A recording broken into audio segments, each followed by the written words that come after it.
Is falling in love a problem? Short answer, only if we let it become a problem. For a steady life partnership, falling in love with an energetic healing partner outside of a closed relationship can become a problem, especially if not all involved can be completely honest, transparent, and loving with each other. If only one of the souls involved is either dishonest, not transparent, or not loving enough for ego reasons or human immaturity, for example, problems and crises are pre-programmed. The trust in a closed couple relationship can collapse like a house of cards if one soul consciously lies or conceals something. Whether it happens out of fear, shame, or personal desires is important at most for the later processing of the relationship crisis. This also means that if we cannot be loving and honest with each other, the basis of a relationship may not be strong enough to cope well with a partner falling in love with another soul. Perhaps it is then good if the energetic healing partners separate lovingly and on their own responsibility, and, if appropriate, look for other energetic healing partners. This can make sense if one of the relationship partners would suffer too much emotionally from an additional loving connection, or if two energetic healing partners find out that the love of their life cannot, must not, or should not result in a permanent relationship due to external circumstances, and this is emotionally unbearable for one of the souls. Plato called love a mental illness. Paracelsus as the best medicine. A health insurance company writes, "Love increases one's well-being, reduces stress, and strengthens the immune system." DAK. One thing we feel for sure. Falling in love stimulates our astral energies in a very intense way. We usually need less sleep, eat less, and still brim with an unusual amount of energy, are more creative, more joyful, feel younger, and usually look more attractive. We get a special glow. Our aura is bathed in light and love. If we feel so much better in love, why don't we allow ourselves to feel this way much more often?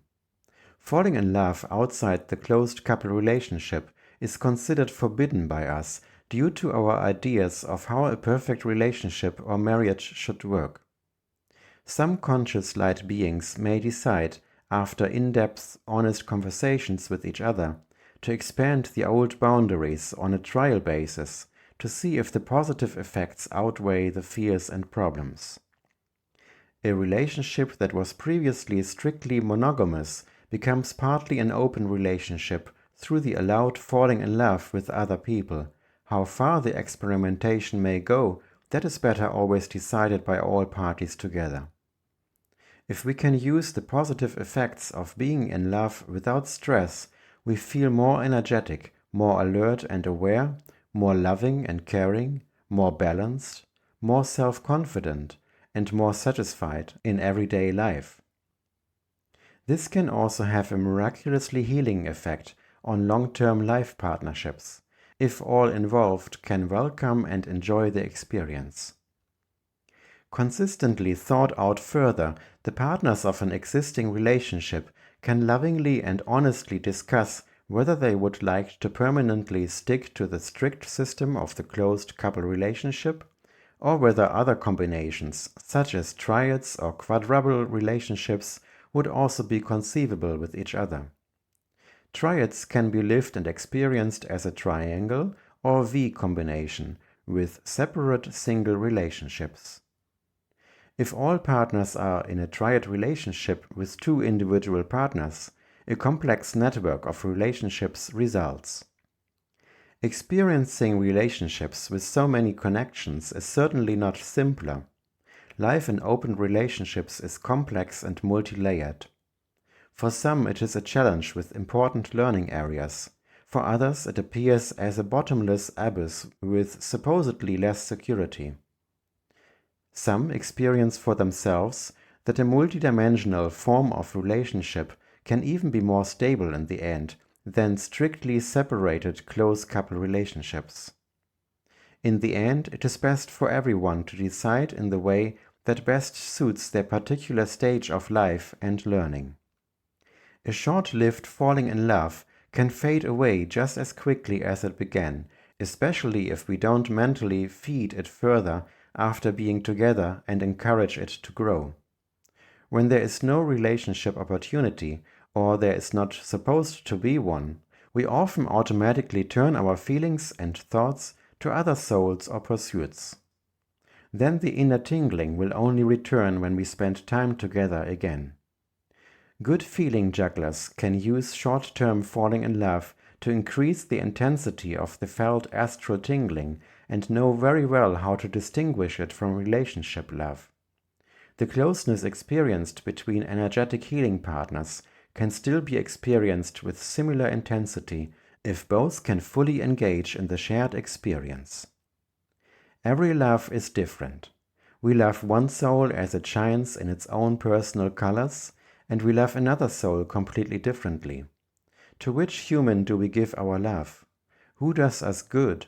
Who loves us? And whom do we want to love back? The answers to these questions lead us to intensely lived self-love. I feel how the new world conveys to us that the old strict boundaries of the classic closed couple relationships are becoming thinner and more translucent. In more and more relationships, they are gradually dissolving.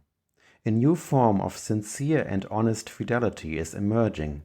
It comes from deep within the higher dimensional heart chakra and is no longer merely imposed based on verbal or written contracts.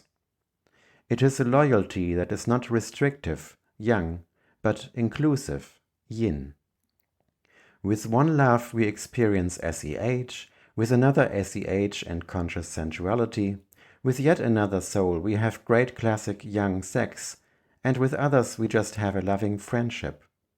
And then there are those humans with whom we experience all this together. Let's love multidimensionally if we can take responsibility and don't want to hurt.